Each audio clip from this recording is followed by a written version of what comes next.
Cairo National Museum spent much of its time closed after the Arab Spring. This is the repository of ancient Egyptian sculptures and treasures, like Tutankhamun's mask, which is as refined as it looks. Stone representations of dreadlocks were much more frequent than I had anticipated, but there were Black Africa, as they call it, pharaohs, as well as Northern Nile pharaohs. The museum itself is a bit of a jumble, but we were jumbled in there and tumbled fairly quickly back out of there. The authorities and the security wanted to make sure that the special opening for our group didn't attract too much attention. Why is it being open just for those Westerners? There are mummies with dreadlocks. I'm not talking about the other teachers there.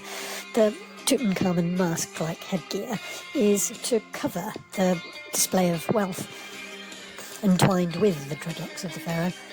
It holds his power, and others, mortals, aren't allowed to look on his power.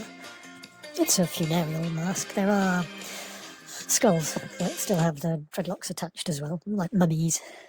Of course, later, Celts and Vikings and Germanic people also wore their hair in snakes, the Romans can tell us, chronicle for us.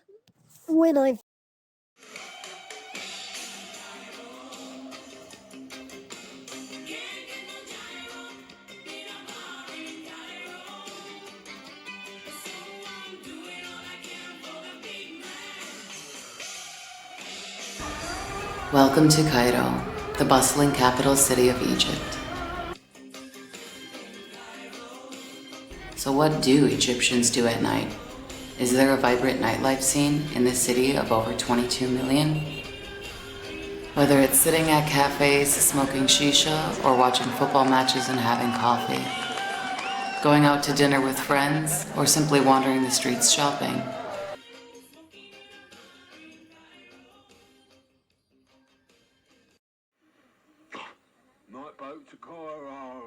Visited Rome with architectural college. I was struck by the flat death shapes. There's decoration all over the caskets.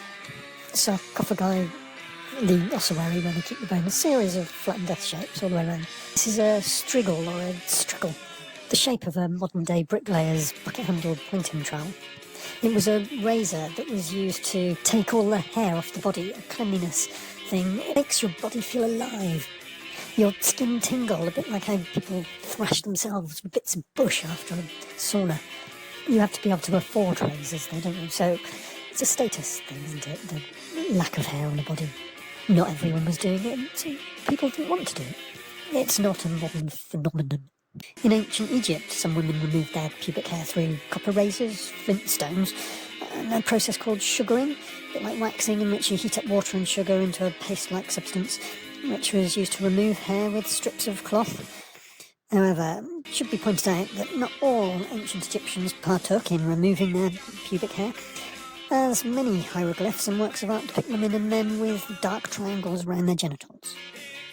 In Rome, upper-class women got rid of their pubic hair through a mixture of tweezers, pumice stones and depilatories, and copper razors.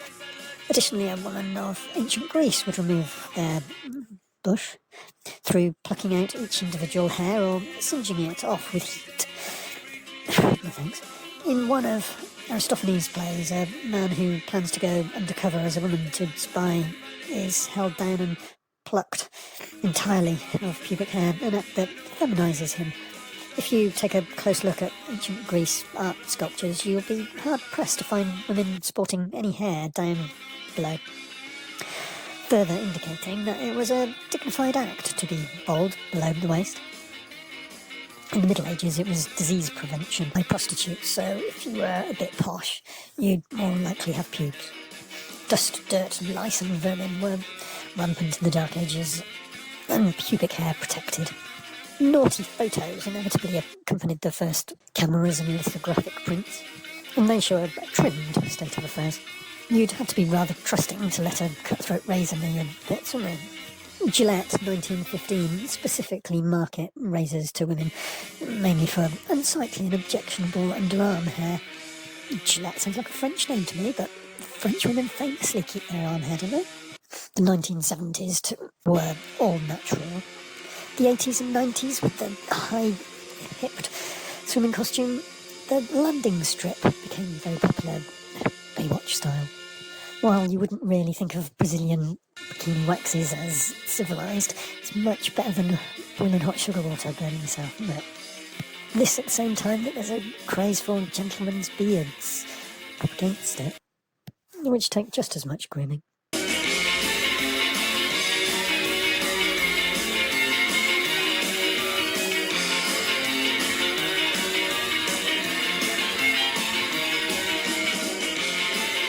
When the workday is over and the heat dissipates, the streets come alive with people walking, shopping, eating, and socializing. But what is the Egyptian nightlife truly like in Cairo?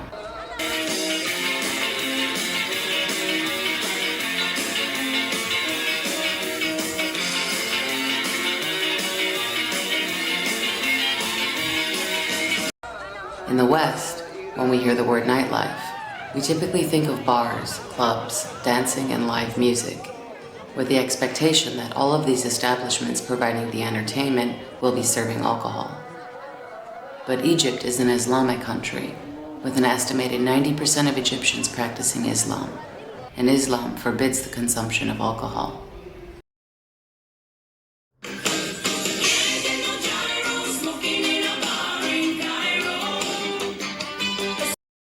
The activity at night on the streets of Cairo is energetic. And yes, there are bars, clubs, and parties.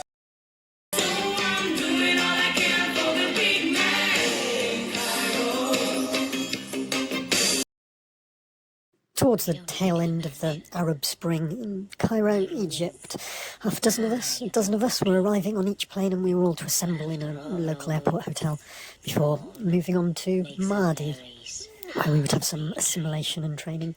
Maadi is in the centre of Cairo, where a lot of foreigners congregate. Not really proper Cairo. Heliopolis is perhaps the true centre of Cairo. You'd have to be quite hardcore into your integrating and learning the language if you're going to live in Heliopolis, really. Close to Tahrir Square. Do you remember that? Back at the airport, we're arriving in couples. Everyone seems to be in couples apart from me and the last blonde woman coming from 100 metres away with having to wait longer for her baggage. I think the handlers were messing her about a bit. I wouldn't have been displeased, but you could see from that 100 metres away that she wasn't best pleased with the social engineering that the recruiters at the school had managed. If they, HR, do a bit of matchmaking, they retain their staff better. But I was getting a filthy look, the evil eye, from a distance. And this is in the land of the originator of the all-seeing eye, ancient Egypt. From Maadi, we were looking round at apartments, say 30 people travelling around all different districts of Cairo to see apartments for rent.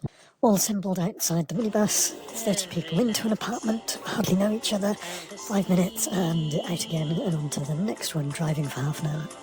So strange, sort of shuffling around, nightclub-like intimacy between people. Very different ages, you really don't know. But you do know we're going to be quite unnecessarily venomous by the end of the first term. It's just the way of covering their backs. The young blonde woman quickly, as much to get away from me, that I wasn't blanking her, I wasn't being overly friendly. I think she'd been through a breakup. She was latching herself onto the estate agent, man, that will be doing very well out of his commission for the lot of us. I plumbed for the big place that just needed the cigarette smoke and grease cleaning off, which I was happy to do. A lot of people went for Maadi, but it was a long bus ride to the school, and though the minibuses were laid on, it would have taken quite a lot of time out of your day. Only one couple that had previously been teaching in Ethiopia bided their time and eventually moved to Heliopolis area, the bustling centre, but they were quite an adventurous pair. I visited them in Heliopolis one time. All Egyptians on the streets, mostly men. Still small numbers of throngs of people in Tahrir Square, and placarded, but not the huge mass demonstrations that had been so effective in the Arab Spring. I'd been thrilled when I met in the elevator in the hotel near the airport some BBC film crew and reporters that were chronicling developments to put on the 9 o'clock news. And they had thought me so daring to come and work here. Little raise of the eyebrows as well. Could still go either way. I got a taxi back from my colleague couple's period detailed place. The same taxi firm that was to take me to the pyramids and was commonly used by the school. Now I can't possibly know the best route from the town centre to my suburban gated community on the main road out near the school. But the youngest taxi driver with the worst English, which we'd met before, was the one that came and collected me, and I was sure he was taking me a circuitous tourist route for his own amusement rather than mine. He wanted to see my reaction to taking me into the heart of things. We did a circuit or two of Tahrir Square. I think he was making out that he couldn't take the exit because of traffic. Just me and him in the car. The tone of his conversation was a little like, "You are alone here. Who will know if you are here? Are you worried?" I think he was trying to convey a bit of, hopefully for humour, "Are you worth kidnapping?" inquiry. Now, I'm of no worth to anyone, but not far out of Tahrir Square, there's a shortcut that you can take that goes through, well, several-storey European-style century and this century flats give way to almost like a dark alleyway of single-storey buildings. There was a familiarity of them because you get similar single-storey buildings in a lot of towns in southern Spain and throughout North Africa. It's traditional housing. But though fairly wide streets, I'm exaggerating a bit with the alleyway, there was no street lighting worth mentioning. And you forget how a woman can feel less safe. There were fewer people in the streets and they were wearing more traditional garments. I could really have been heading to the centre of a ghetto where I would be held for a little while until any ransom demands were met, but I kept him talking. I tried to create a bond, but not show any concern. It was mainly anti-American. We both have the same common enemy. Europeans don't like Americans either. You find this difficult to believe because we just presumes Britain and America are brothers in arms. Governments, possibly. You couldn't really identify with my little rant about number of national holidays you get. Yeah.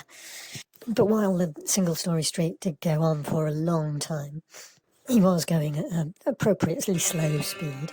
But that did also suggest in my mind that he could stop at any time.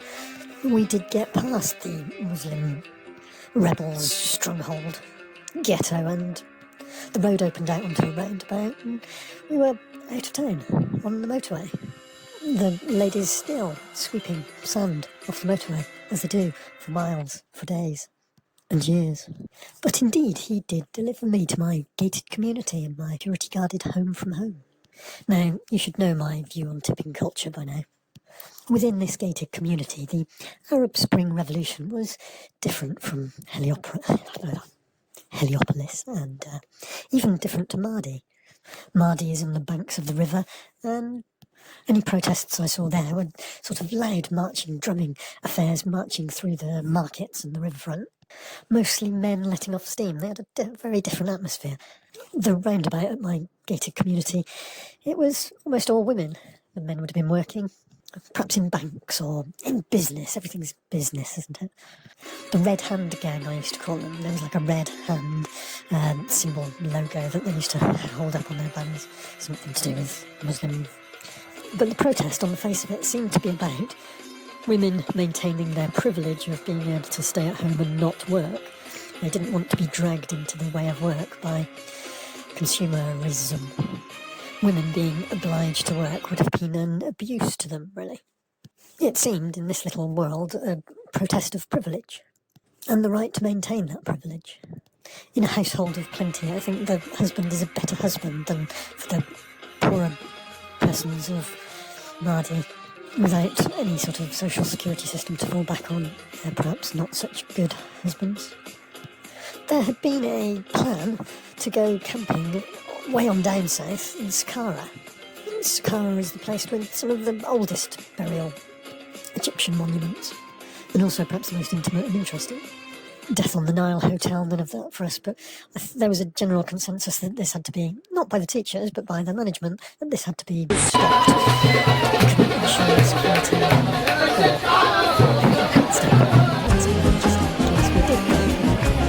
haven't even looked at this seniority.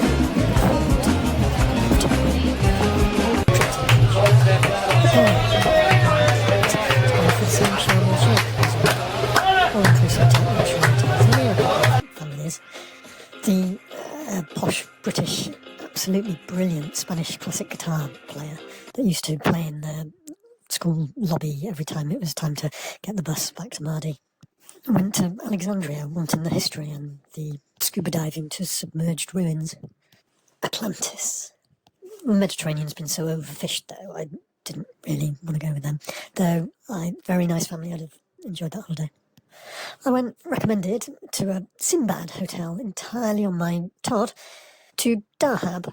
I arrived on the rather sweaty bus, big bus this time, sat right behind a really loud Egyptian American that was really acting cock of the walk.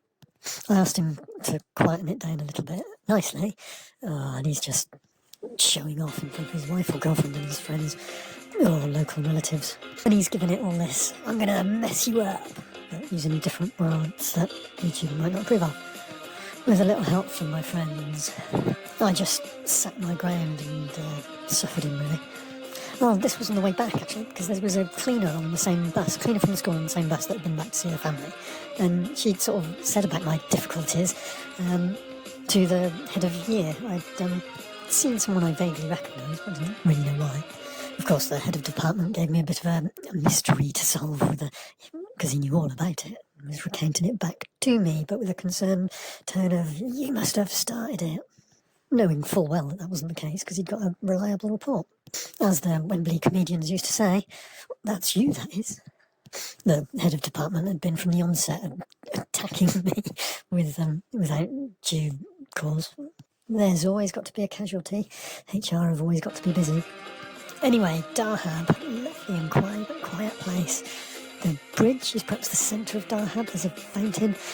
Bridge dodges anything in the evening. There's loads of little kids trying to sell hash or anything else they want you to be interested in, and I'm not. I was there for the diving, and I did so every day for 2 weeks. Dahab slightly further down the coast, and you've got less of a boat ride than you would do for Sharm el-Sheikh. For some of the less visited places that I'd already been to, for liveaboard, boat, scuba, cruise.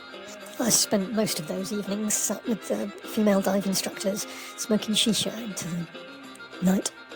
You'd start to feel quite subdued from the relaxed exertions of the scuba trips, the breathing, after a few days.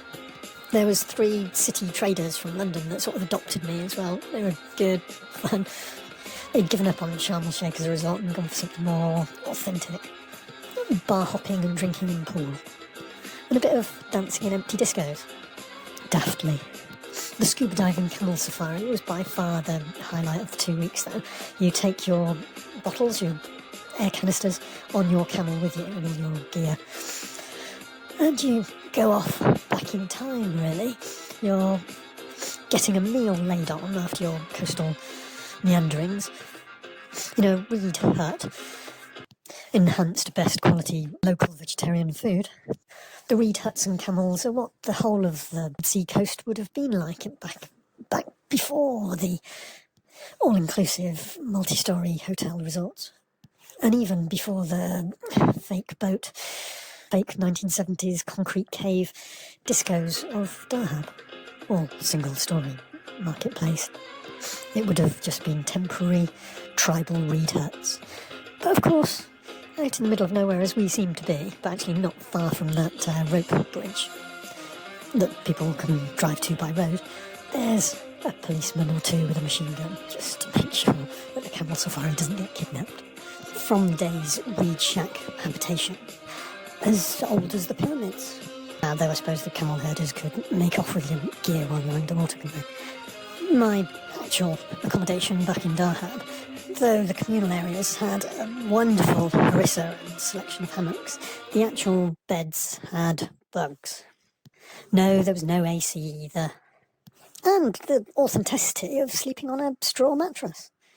It was a festival while I was there, and the local marketplace was full of goats and sheep down from the mountains.